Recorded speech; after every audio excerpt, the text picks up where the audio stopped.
आज हम लोग पढ़ेंगे व्यापार और भूमंडलीकरण का चौथा सेशन में 1950 के दशक के बाद क्या परिवर्तन हुआ। बोल रहा है, द्वितीय महायुद्ध समाप्त होने के बाद उससे उत्पन्न समस्या को हल करने तथा व्यापक तबाही से निपटने के लिए पुनर्निर्माण का कार्य अंतर्राष्ट्रीय स्तर पर आरंभ हुआ। द्वितीय विश्व युद्ध हुआ तो सब देश क्या किए, एक दूसरे का व्यापारिक ढांचा, आधारभूत संरचना सबको तबाह कर दिया बम मार मार करके। जर्मनी ने स्टार्ट कर, सब एक दूसरे का आधारभूत संरचना क्या होता, तुम्हारा ऑफिस हुआ सरकार का, रेलवे हुआ, ये सबको क्या करता, ध्वस्त कर दिया। आपका एयरपोर्ट हो गया, आपका आर्थिक संस्थान जितने हुए, आपके जो औद्योगिक इकाइयाँ हैं, फैक्ट्री है, रिफाइनरी, ये सबको तबाह कर दिया, ठीक है ना। उसके बाद करोड़ों, 5 करोड़ से ऊपर 2-3 करोड़ तो डायरेक्ट मर गए, बाद में 2-3 करोड़ बीमारी से मर गए, भूखमरी से मर गए। तो इस समस्या को हल करने तथा व्यापक तबाही से निपटने के लिए पुनर्निर्माण का कार्य अंतर्राष्ट्रीय स्तर पर आरंभ हुआ। यह प्रयास 1945 ईस्वी के याल्टा सम्मेलन, वर्तमान रूस का स्थान, वर्तमान में रूस में है याल्टा, तो याल्टा में सम्मेलन हुआ, वहाँ जो निर्णय लिया गया, बोला उसके निर्णय अनुसार अस्तित्व में आया। संयुक्त राष्ट्र संघ की स्थापना के हुई, ठीक है ना, वर्ल्ड वार के बाद संयुक्त राष्ट्र संघ की स्थापना हुई, तो उस संयुक्त राष्ट्र संघ के तत्वाधान में ये हुआ। संयुक्त राष्ट्र संघ क्या है, देशों का संगठन है जो विश्व में शांति कैसे बहाल हो, विश्व के आर्थिक परेशानी से जूझ रहे देशों में मानवीय सहायता कैसे भेजी जाए, वहाँ पर शिक्षा का कैसे प्रसार हो, कुपोषण से शिकार बच्चों की कैसे स्थिति बदले, नारी का कैसे स्थिति बदले, ये सब के बारे में बताया जाता है। संयुक्त राष्ट्र संघ ने अपना यह सारा कार्य अपने विभिन्न अनुषंगी संस्थाओं, जैसे यूनेस्को है, विश्व स्वास्थ्य संगठन है, WHO जिसको बोलते हैं, है ना, अंतर्राष्ट्रीय श्रम संगठन है, अंतर्राष्ट्रीय न्यायालय में 2 देशों के बीच के विवाद को निपटाया जाता है। कहीं तो कुछ व्यवहारिक है, बड़े देश जो है ताकतवर इसकी बात नहीं मानते हैं। जैसे अभी अंतर्राष्ट्रीय न्यायालय में पुतिन ने यूक्रेन पर जो अटैक किया है, तो पुतिन को दोषी दिया है, कि सिद्ध किया है, उसको खिलाफ वारंट जारी है। तो जो अंतर्राष्ट्रीय न्यायालय के तत्वाधान जो देश बना रखे हैं, उस देश में पुतिन जाएंगे तो उनको गिरफ्तार कर लिया जाएगा। भारत उसमें नहीं है, इसलिए पुतिन आते हैं। चाइना नहीं है, अमेरिका नहीं है, इसलिए अमेरिका वो गए थे, इत्यादि के माध्यम से करना प्रारंभ किया। यूनेस्को जो है शिक्षा के में फंडिंग करता है, ठीक है। विश्व स्वास्थ्य संगठन जो है दुनिया में कहाँ क्या हो रहा है, बीमारी, उसका प्रसार कम हो, इसके लिए प्रचार करता है, नागरिकों को बोलता है कि नागरिकों को ये निर्देश देता है, विभिन्न देशों को ये निर्देश देता है, साथ में नागरिकों को निर्देश देता है कि मैं जो कह रहा हूँ, यानी विश्व स्वास्थ्य संगठन द्वारा जो जारी होता है विज्ञप्ति, उसमें जो कदम उठाने के लिए कहा जाता है सरकारें वैसा करती है। यहाँ पर फंडिंग होता है, WHO को बड़े देश करते हैं फंडिंग, फिर उस पैसे का ये यूज करता है। जहाँ पर कोरोना वायरस का टीका नहीं पहुँचा, वहाँ पर वो फंडिंग किया, पैसा दिया, टीका पहुँचे इसका उपाय किया। परंतु पुनर्निर्माण के सभी व्यवहारिक काम 2 बड़े प्रभाव वाले देश, संयुक्त राज्य अमेरिका और सोवियत संघ के साये में हुआ। ये दोनों देश अलग अलग आर्थिक व्यवस्था वाले देश थे और उनकी विशेषताओं के आलोक में ही युद्धोत्तर काल के आर्थिक अंतर्राष्ट्रीय संबंध विकसित हुए। युद्धोत्तर काल का मतलब युद्ध के बाद का समय काल में आर्थिक अंतर्राष्ट्रीय संबंध विकसित हुए, जो सोवियत संघ के प्रभाव में आया। जहाँ पर रसिया ने सपोर्ट किया, वहाँ पर साम्यवाद का प्रभाव था, उस देश में कम्युनिज्म आया, ठीक है। और जहाँ पर अमेरिका ने किया, वहाँ पर पूंजीवादी व्यवस्था जोर पकड़ा। 2 महायुद्धों के बीच मिले आर्थिक अनुभवों से सबक लेते हुए यह तय किया गया कि बाजार आधारित अर्थव्यवस्था बिना उपभोग के कायम नहीं रह सकती। यानी लोगों को उपभोग करना पड़ेगा, खरीदारी करना पड़ेगा। इसलिए देखते हो हमेशा प्रचार उर्चार आता है, क्यों आता है? इससे उपभोग बढ़ता है। अगर सामान को ही हम यूज नहीं करेंगे तो यहाँ बोल रहा है बिना उपभोग के कायम नहीं रह सकती। यानी अगर जनसंख्या खरीदारी करती रहती है तो अर्थव्यवस्था चलती रहती है। यह सबक 1929 के महामंदी से मिला, जब लोगों ने खरीदारी बंद कर दी, इसलिए तो महामंदी आया। दूसरी बात यह है कि अर्थव्यवस्था की रीढ़ रोजगार के लक्ष्य को तभी हासिल किया जा सकता है। अर्थव्यवस्था की रीढ़ क्या है? रोजगार सबको मिले। रोजगार मिलेगा, सबकी आमदनी होनी चाहिए, तो तभी हासिल किया जा सकता है जब सरकार के पास वस्तुओं, पूंजी और श्रम की आवाजाही को नियंत्रित रखने की ताकत उपलब्ध हो। यानी सरकार वस्तु इस देश से अपने देश में आना और अपने देश से बाहर जाना दोनों काम करे। सरकार के पास पूंजी हो, श्रम की आवाजाही यानी मेहनत करने के लिए लोग चाहिए, ठीक है, ये तीनों चीज़ होना चाहिए। अतः द्वितीय विश्व युद्ध के बाद अंतर्राष्ट्रीय आर्थिक व्यवस्था का मुख्य उद्देश्य यह था कि औद्योगिक विश्व में आर्थिक स्थिरता और पूर्ण रोजगार बनाए रखा जाए। यानी सबका आर्थिक विकास हो और सब लोगों को रोजगार मिले। चूँकि यह भी महसूस किया गया कि इसी आधार पर विश्व शांति भी स्थापित की जा सकती थी। उपरोक्त आर्थिक विचार और उद्देश्य पर जुलाई 1944 में अमेरिका स्थित न्यू हैम्पशायर में ब्रेटन वुड्स नामक स्थान पर संयुक्त राज्य मौद्रिक एवं वित्तीय सम्मेलन हुआ। आपको पूछेगा ये, ठीक है, जिसमें एक सहमति बनी, जिसके बाद अंतर्राष्ट्रीय मुद्रा कोष की स्थापना की गई। ठीक है ना, अंतर्राष्ट्रीय मुद्रा कोष, इसमें सभी लोग सब जितने देश है संयुक्त राष्ट्र के अंतर्गत वो फंडिंग करते हैं थोड़ा बहुत, ठीक है। उसके बाद जिस देश को ज़रूरत है वहाँ भेजा जाता है। युद्धोत्तर युद्ध के बाद जो पुनर्निर्माण किया गया उसके लिए पैसे का इंतजाम करने हेतु अंतर्राष्ट्रीय पुनर्निर्माण एवं विकास बैंक विश्व बैंक का भी गठन किया गया। इन दोनों वित्तीय संस्थाओं को जुड़वा संतान के नाम से जाना जाता है। इन दोनों संस्थाओं ने 1947 में औपचारिक रूप से काम करना आरंभ कर दिया। इन दोनों ही संस्थाओं पर संयुक्त राज्य अमेरिका का प्रभाव कायम है, क्योंकि सबसे ज़्यादा फंड वही देता है, पैसा अपना पैसा देता है इस बैंक को। और आज भी वह अपनी अंतर्राष्ट्रीय आर्थिक नीतियों और संबंधों को निर्धारित करने में इसका भरपूर इस्तेमाल करता है। जो देश अमेरिका की बात नहीं मानता उसको फंडिंग पर रोक लग जाता है, तो वहीं पर से कानून बनता है। होता तो संयुक्त राष्ट्र के अंदर में ही है, लेकिन फंड तो अमेरिका करता है, इसलिए प्रभाव संयुक्त राष्ट्र संघ के इन दोनों संस्थाओं पर अमेरिका का। 1945 से 1960 के दशक के बीच विकसित होने वाले अंतर्राष्ट्रीय आर्थिक संबंधों को 3 क्षेत्रों में विभाजित करके हम देखेंगे। 1945 के बाद विश्व में 2 भिन्न अर्थव्यवस्था का प्रभाव बढ़ा और दोनों ने विश्व स्तर पर अपने प्रभावों और नीतियों को बढ़ाने का प्रयास किया। इस स्थिति में विश्व में एक नवीन आर्थिक और राजनीतिक प्रतिस्पर्धा ने जन्म लिया। संपूर्ण विश्व मुख्यतः 2 गुटों में विभाजित हो गया। एक साम्यवादी अर्थतंत्र वाले देशों का गुट, जिसका नेतृत्व सोवियत रूस कर रहा था, जिसकी विशेषता की राज नियंत्रित अर्थव्यवस्था, यानी सरकार अपने नियंत्रण में अर्थव्यवस्था चलाएगा। दूसरा पूंजीवादी अर्थतंत्र वाले देशों का गुट, जिसकी विशेषता यह थी कि बाजार और मुनाफा आधारित आर्थिक व्यवस्था, जिसका नेतृत्व संयुक्त राज्य अमेरिका कर रहा था। सोवियत रूस पूर्वी यूरोप के देश, जिसमें हंगरी, रोमानिया, बुल्गारिया, पोलैंड और पूर्वी जर्मनी था, और भारत जैसे 9 स्वतंत्र देशों ने अपनी आर्थिक व्यवस्था को फैलाने का गंभीर प्रयास किया, जिसमें पूर्वी यूरोप तथा उत्तर कोरिया, वियतनाम जैसे देशों में उसे पूर्ण सफलता मिली। किसको? सोवियत रूस को।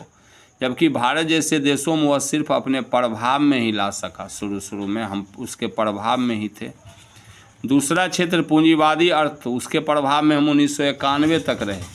फिर मनमोहन सिंह ने ले आया खुला बाजार, अमेरिका के प्रभाव में आ गए। फिर यहाँ पर तेज़ी के साथ भारत में प्रगति हुआ। सोवियत रूस के प्रभाव में जब तक काम किए तब तक हम पिछड़े हुए थे।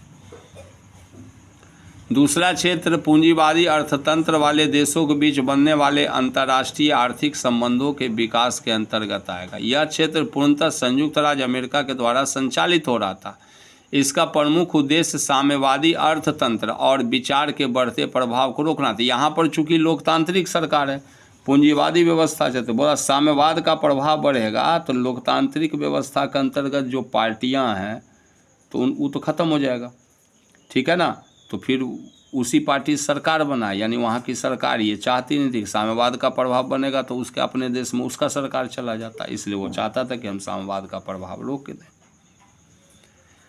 संयुक्त राज्य अमेरिका ने विश्व के दो क्षेत्रों दक्षिणी अमेरिका और मध्य तथा पश्चिम एशिया के तेल संपदा संपन्न देशों, कहाँ दक्षिण अमेरिका में अभी भी कर रहा हो, दक्षिण अमेरिका में वेनेजुएला पर को ध्वंस दे रहा है, अभी चल रहा है ना अभी का अंतर्राष्ट्रीय संबंध में, आप देखोगे टीवी पर वेनेजुएला को पर ज़बरदस्ती आरोप लगा रहा कि वहाँ के राष्ट्रपति है मादुरो, उस पर ज़बरदस्ती आरोप लगा रहा कि नशीली दवा पदार्थ का तस्करी करता है, उसका 2-3 गो जहाज़ डुबा दिया है। वो चाहता है किसी तरह से वहाँ के तेल व्यवस्था पर नियंत्रण हो, यानी वेनेजुएला में जो तेल का खादान है वो ट्रंप को, अमेरिका के राष्ट्रपति या उसके समर्थित कंपनियों को दिया जाए। वेनेजुएला बोल रहा नहीं देंगे, इसलिए उस पर तरह तरह का आरोप लगा रहा है, किसी तरह से चाहता है कि उस राष्ट्रपति को वेनेजुएला में हटवा दें, ठीक है ना। तो यहाँ क्या कर रहा है, मध्य और पश्चिम एशिया में तेल संपदा संपन्न ईरान है, इराक है, सऊदी अरब, जॉर्डन, यमन, सीरिया, लेबनान में जबरन अपनी नीतियों को थोपने का प्रयास किया। दक्षिण अमेरिकी महादेश के देशों में तो संयुक्त राज्य अमेरिका अपनी खुफिया संस्था CIA के माध्यम से सैनिक शक्ति के इस्तेमाल की हद तक जाकर अपना प्रभाव स्थापित किया, जबकि पश्चिम मध्य एशिया के देशों पर अपने प्रभाव को अरब बहुल आबादी वाले फिलिस्तीन क्षेत्र में एक नया यहूदी राष्ट्र इजराइल को स्थापित करवा कर बनाए रखने में सफल हुआ। इजराइल को कौन जन्म दिया? ज़बरदस्ती फिलिस्तीन में, जर्मनी में रहते थे यहूदी लोग, तो नाजीवाद जब बढ़ा तो हिटलर ने 60 लाख से ज़्यादा यहूदियों को मार दिया, तो यहूदी सब उससे भाग भाग के विभिन्न देशों में जा गए, ठीक है। अब पुराना इतिहास है कि यहूदी का ही था वो फिलिस्तीन, बाद में मुस्लिमों ने कैप्चर कर रखा था, तो फिर से उस फिलिस्तीन वाले एरिया में जाके यहूदियों को बसाया। धीरे धीरे इजराइल जितना बार युद्ध हुआ उतना बार उसका विस्तार होता गया, कब्जा करता गया, क्योंकि जितना बार ये लोग लड़ते हैं खून खा के उसको ये लोग हार जाते हैं, क्योंकि अमेरिका उसका मदद करता है। अब खुद शक्तिशाली हो गया बहुत ज़्यादा, लड़ने की क्षमता है उनमें, तभी पीट रहा है। अभी मारा ना, गाजा में मारा, सीरिया में पीटा, लीबिया में पीट रहा, लेबनान है बगल में तो लेबनान में घुस के मारा, कल परसों में कतर में मारा है, जबकि कतर अमेरिका का सहयोगी है, फिर भी मारा। ईरान में मारा था, मार किया था ना, अभी तो सुने होगे, तो लड़ाई चल रहा। तो इसलिए अपना प्रभाव बना के रखा हुआ, जो उसके प्रभाव में, अमेरिका के प्रभाव में, वहाँ इजराइल से मार करवा रहा, पीट रहा। गाजा वाले ने क्या किया, उसके कुछ लोगों को पकड़ के बंधक बना लिया, लगभग 200-400-500 लोगों को। इजराइल में तार सीमा पर तार बंदी था, तारबंदी को तोड़ करके घुस गए, बहुत लोगों को मार दिया, बस उसके बाद से उसको मौका मिल गया। ऐसा मौका तो वो चाहता है कि जब ये हरकत करे, उसके बाद तब से लेकर के अभी तक लाखों लोगों को मार दिया। पूरा गाजा पट्टी जो है तो उसको तो खंडहर बना दिया, अभी तो मोबाइल में देख लेना,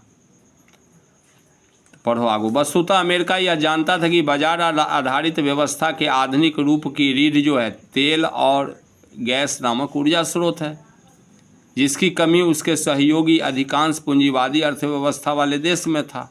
अतः वह हर हाल में इस क्षेत्र पर अपना प्रभाव कायम रखना चाहता था। वर्तमान में इस देश क्षेत्र के अधिकांश देशों में इस संपदा का दोहन उसकी या उसके सहयोगी राष्ट्र की कंपनियों द्वारा किया जा रहा। तो उसने क्या किया, इस एरिया में जो था खनिज तेल तो अपना लगा दिया, अपना कंपनी को खनन का काम अमेरिकी या अमेरिका समर्थित देशों की कंपनियां करती है, उत्पादन करती है, तो उनको तेल सस्ता मिलता है, फिर उनके लाभ में भी शेयरदार है। तो पूंजी किसने लगाया, अमेरिका ने लगाया, उसके सहयोगी राष्ट्रों ने लगाया, अरब सब में। उसका तो ज़मीन से निकलता है तो उसको सिर्फ पैसा से मतलब है, पैसा लेता है अपना, ये कंपनी सब निकाल रहा है, देश सब साधन संपन्न। अच्छा, इसमें ज़्यादातर देश जो है वहाँ पर लोकतांत्रिक सरकार नहीं है, राजा है, जैसे सऊदी अरब। वहाँ पर सद्दाम हुसैन का प्रभाव बढ़ गया इराक में और मनमानी करने लगा तो उसको हटवा दिया। यद्यपि एक बात यह भी है कि अमेरिका के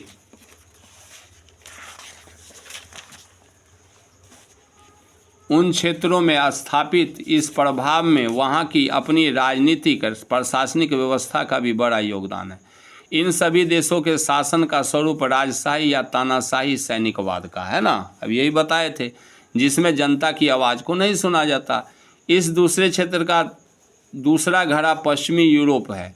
ब्रिटेन, फ्रांस, पश्चिम जर्मनी, बाल्टिक देश, स्पेन था। यहाँ भी 1945-1960 के दशक में महत्वपूर्ण आर्थिक संबंधों का विकास हुआ। इस क्षेत्र की महत्वपूर्ण विशेषता 1945 के बाद यह रही कि विश्व राजनीति और अर्थ क्षेत्र में इन देशों का प्रभाव काफ़ी क्षीण हो गया। शुरू में यही आगे थे, समझ गए ना, उपनिवेश यही सब देश स्थापित कर रखे थे जिसके बारे में अभी पढ़े। कौन कौन? ब्रिटेन, फ्रांस, उस समय जर्मनी पूरा था, बाद में बंटवारा हो गया।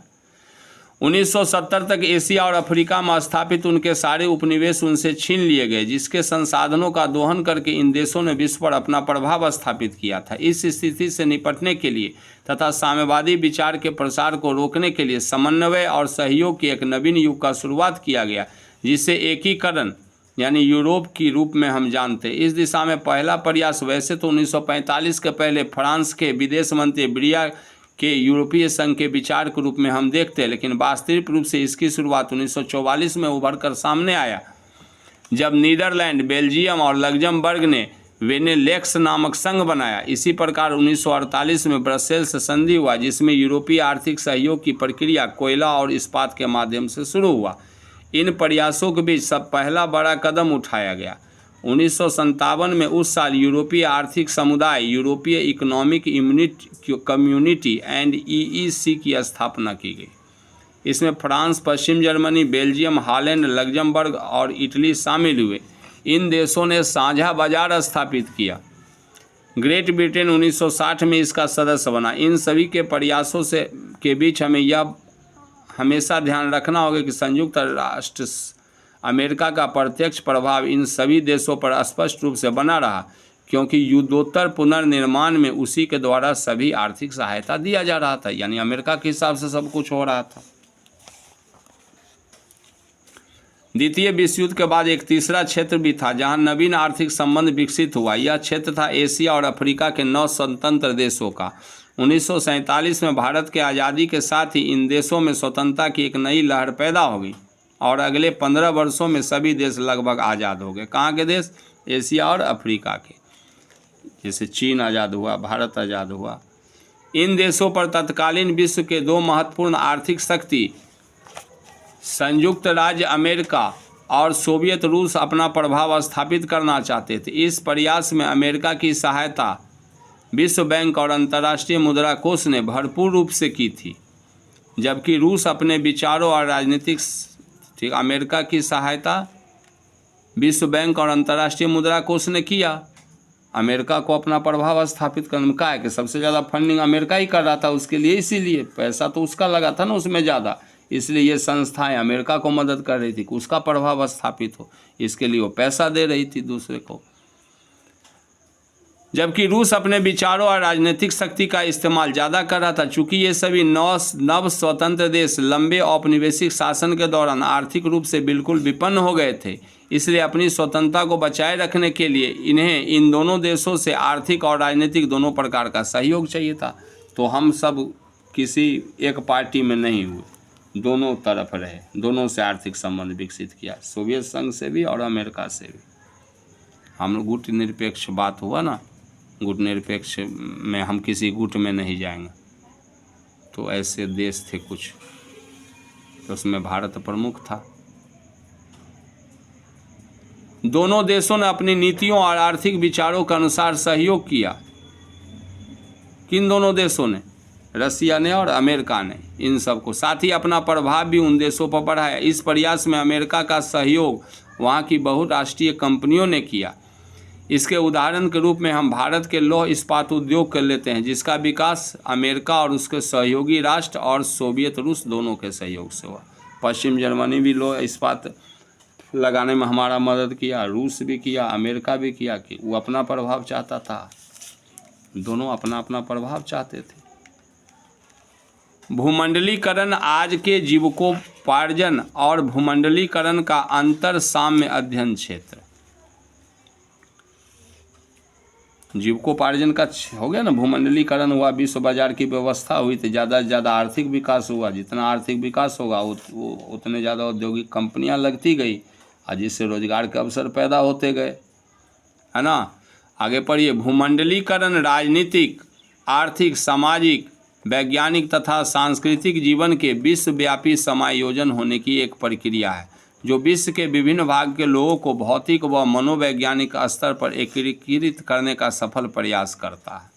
यानी दुनिया के सभी देश एक दूसरे से जुड़ते हैं। तो हम लोग जानते हो ना, भारत का नाच गाना, अब विभिन्न देश अपने अपने यहाँ जो है सांस्कृतिक सम्मेलन आयोजित करते हैं, तो दुनिया भर के देश के लोग जो जाते हैं और अपना अपना नाच गाना, तरह तरह के अपने जो उनका यहाँ व्यवहारिक चलन है वो सब अपना प्रदर्शन करते हैं दूसरे देश में जा कर के। इस तरह से सबके बीच में सांस्कृतिक आदान प्रदान होता है।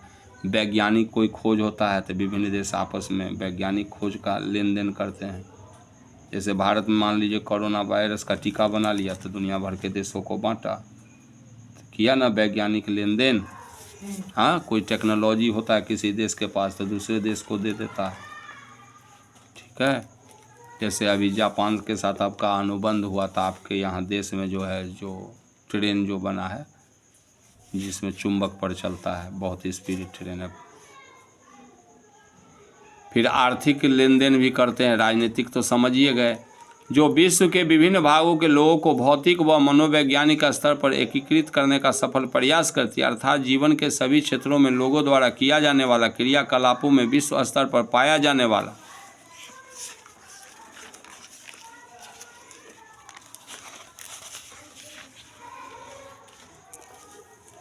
एक रूपता या समानता भूमंडलीकरण के अंतर्गत आएगा। जैसे वेशभूषा और खान पान के स्तर पर कुछ मौलिक विशेषता विश्व के सभी देशों में समान रूप से पाई जा रही है। भूमंडलीकरण के उदय के विषय में इतिहासकारों और विचारकों में काफ़ी मतभेद रहा। कुछ विद्वानों का मानना है किसी न किसी रूप में भूमंडलीकरण की प्रक्रिया मानव इतिहास के आरंभ से ही चल रही है, जब दुनिया के विभिन्न क्षेत्रों के लोग आपस में जुड़ने का प्रयास करते रहे और अपने जीवन के अनुभवों को, आर्थिक अनुभवों को, राजनीतिक अनुभवों को, सामाजिक अनुभवों को एक दूसरे से साझा किया, ठीक है। और समय के साथ साथ उनका स्वरूप बदलता गया, जबकि विद्वानों का दूसरा समूह भूमंडलीकरण को पूंजीवाद से जोड़कर देखता है, जिसका उदय आधुनिक काल में हुआ। इस दृष्टि से उसका रिश्ता पूंजीवाद से गहराई से जुड़ा हुआ। इस विचारों के आलोक में भूमंडलीकरण के उदय को 15वीं-16वीं शताब्दी के दौरान माना जा सकता है, जो प्रत्यक्षतः आधुनिकीकरण और पूंजीवादी प्रवृत्ति से जुड़ा हुआ है। 19वीं शताब्दी के मध्य में कब क्या हुआ आधुनिकीकरण और पूंजीवादी प्रकृति? जब हम गए दुनिया के दूसरे देशों से जा कर के, दूसरे देश के लोग हमारे देश में, हमारे देश के लोग दूसरे देश में जा कर के, जैसे यूरोप वाले तो हमारे देश आकर के सामान ले गए ना जी, बेचा, मुनाफा कमाया, तो पूंजीवाद की प्रवृत्ति था। 19वीं शताब्दी के मध्य में जब पूंजीवादी विश्वव्यापी व्यवस्था बन गया, भूमंडलीकरण का स्वरूप भी व्यापक होता चला गया।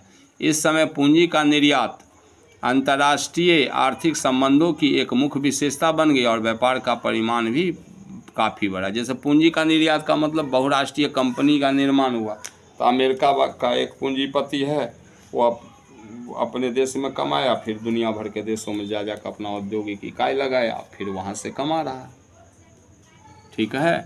क्योंकि अमेरिका के बहुत सारी कंपनी अभी भी, जो भारत में श्रम सस्ता है, मजदूरी, और अमेरिका में महंगा है, तो मोबाइल बनाएगा अमेरिका में तो महंगा पड़ेगा, भारत में बनाएगा सस्ता पड़ेगा।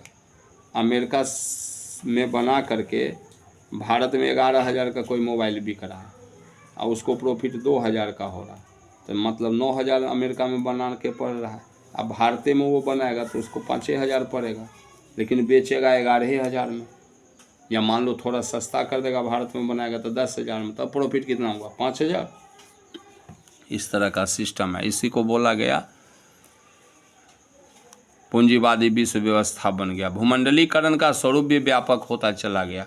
उस समय पूंजी का निर्यात अंतर्राष्ट्रीय आर्थिक संबंधों की एक मुख्य विशेषता बन गई और व्यापार का परिमाण भी काफ़ी बढ़ा।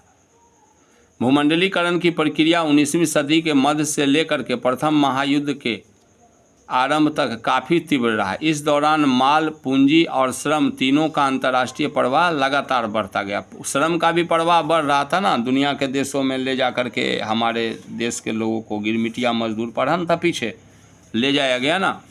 इसमें इस दौरान विकसित नवीन तकनीकों का भी उसके विकास में महत्वपूर्ण योगदान रहा, परंतु 1914 से 1991 के बीच भूमंडलीकरण की प्रक्रिया धीमी हो गई।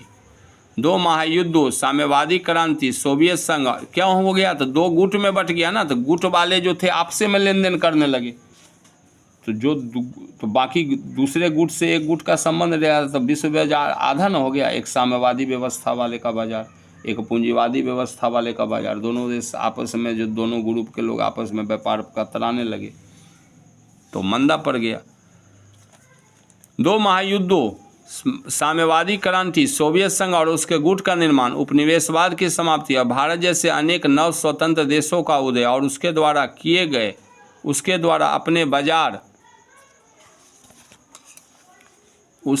अपने बाजार और संसाधनों को अपने स्वतंत्र आर्थिक विकास के लिए आरक्षित करना। हम शुरू में आरक्षित कर दिए थे, बाहर से सामान ला, जैसे अमेरिका ने किया था।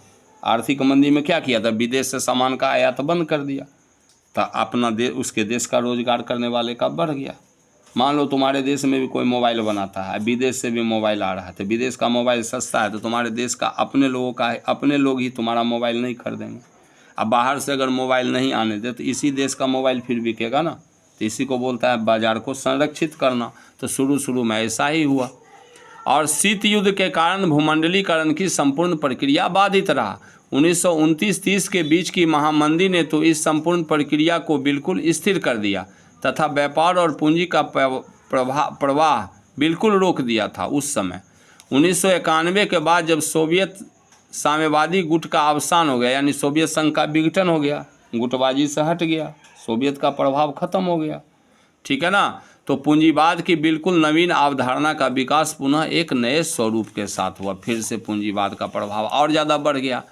भूमंडलीकरण नामक शब्द का सबसे पहले इस्तेमाल संयुक्त राज्य अमेरिका के जॉन विलियम्स ने 1990 में किया। दक्षिण अमेरिका में संयुक्त राज्य अमेरिका के द्वारा इसे अपनी महत्वपूर्ण आर्थिक नीति के रूप में पहले आरंभ किया गया। वे देश 1980 के दशक के बाद आर्थिक रूप से काफ़ी जर्जर हो गए थे। धीरे धीरे संपूर्ण देश के अर्थतंत्र का नियामक हो गया। यहाँ कुछ छोड़ दिया है लाइन में। वे देश 1980 के दशक के बाद आर्थिक रूप से काफ़ी जर्जर हो गए थे। कौन सा देश? तो साम्यवाद वाले लोग देश जो है धीरे धीरे संपूर्ण विश्व के अर्थतंत्र का नियामक हो गया। इसके प्रभाव को कायम करने के लिए विश्व बैंक, अंतर्राष्ट्रीय मुद्रा कोष 1995 में अस्तित्व में आया। विश्व व्यापार संस्था WTO, वर्ल्ड ट्रेड ऑर्गेनाइजेशन और पूंजीवादी देशों की बड़ी बड़ी व्यापारिक और औद्योगिक कंपनियां, जिसको बहुराष्ट्रीय कंपनी कहा गया, का योगदान था। साथ ही अपने आर्थिक हितों को सुरक्षित और संरक्षित करने के लिए गठित क्षेत्रीय समिति भी बना कुछ देशों का, जैसे G8 है। G8 में दुनिया के पूंजीवादी बड़े देश हैं, ठीक है। अभी G7 हो गया, समझ गया ना। ओपेक हो गया, आसियान हो गया, एशियाई देशों का संघ, यूरोपीय संघ हो गया, G15 हो गया, G77 हो गया, 77 देश इसमें है। दक्षेश सार्क हो गया, सार्क में दक्षिण एशिया के देश आते हैं। इन सब संगठनों ने भूमंडलीकरण की प्रक्रिया को विकसित करने में महत्वपूर्ण भूमिका रही। आज जीविकोपार्जन और भूमंडलीकरण का अंत साम्य संबंध क्या है? वर्तमान परिदृश्य में भूमंडलीकरण के प्रभाव को आर्थिक क्षेत्र में अधिक स्पष्ट रूप से देखा जा सकता है। शीत युद्ध के समाप्ति के बाद से सैनिक शक्ति को आर्थिक शक्ति द्वारा पीछे छोड़ दिया गया। अब किसी भी देश की शक्ति और क्षमता का आकलन उसके पास मौजूद हथियारों या सैनिकों की संख्या के बजाय नागरिकों की समृद्धि के आधार पर किया जाने लगा कि उसके नागरिक कितना अमीर है। अर्थव्यवस्था के शक्ति को स्थापित करने में भूमंडलीकरण के आर्थिक स्वरूप का बहुत महत्वपूर्ण स्थान है। मुक्त बाजार हो गया, मुक्त व्यापार हो गया, खुली प्रतिस्पर्धा हो गई विश्व के देशों के बीच में, बहुराष्ट्रीय निगमों यानी बहुराष्ट्रीय कंपनी का प्रसार बढ़ा, जिससे उद्योग और सेवा क्षेत्र का निजीकरण हुआ। उक्त आर्थिक भूमंडलीकरण के मुख्य तत्व हैं। इस प्रक्रिया का एकमात्र लक्ष्य विश्व को एक मुक्त व्यापार क्षेत्र में परिवर्तित करना, यानी दुनिया भर के देश एक दूसरे अपने देश का सामान दुनिया में कहीं भी बेच सकते हैं, कहीं से भी खरीद सकते हैं, जिसमें महत्वपूर्ण अंतर्राष्ट्रीय वित्तीय संगठन और संस्थाओं तथा क्षेत्रीय संघों की बड़ी भूमिका रही। जिसमें वित्तीय संगठन ने वित्त से मदद किया, विभिन्न प्रकार के संस्था हुए, बहुराष्ट्रीय कंपनी सबका। क्षेत्रीय संघ बना तो कुछ क्षेत्रीय संघ बना तो कुछ व्यापार उस संघ के बीच में हुआ, यानी जैसे कुछ सामान जो है का लेन देन हम आपस में कर सकते हैं तो उसके लिए बाहर नहीं जाएंगे। जो सामान हमको अपने गांव में मिल जाता है तो बाहर नहीं जाते, ठीक है। तो उसी को बोला गया क्षेत्रीय संघ, जिसमें कुछ सामान को हम आपस में ही लेन देन कर लेंगे। कुछ सामान दूर में मिलता है तो उसके लिए बाहर जाना पड़ता है, तो फिर बाहर वाले के साथ बाहर वाले के बाजार के व्यवस्था के साथ जुड़ेंगे। तो यही सब का वहाँ पर है। अभी जिस समय हम में हम रह रहे हैं उसमें आर्थिक भूमंडलीकरण का प्रभाव आम जीवन पर साफ दिख रहा है।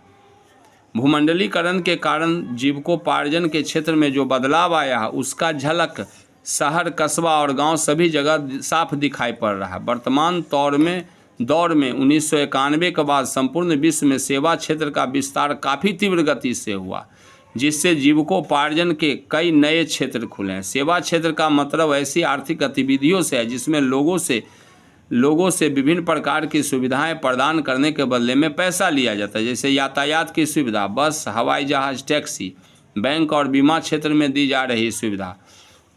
अभी तो इसमें भी बीमा क्षेत्र हो गया ना, अब तो हॉस्पिटल में भी, स्वास्थ्य के क्षेत्र में भी दिया जाने लगा ना बीमा।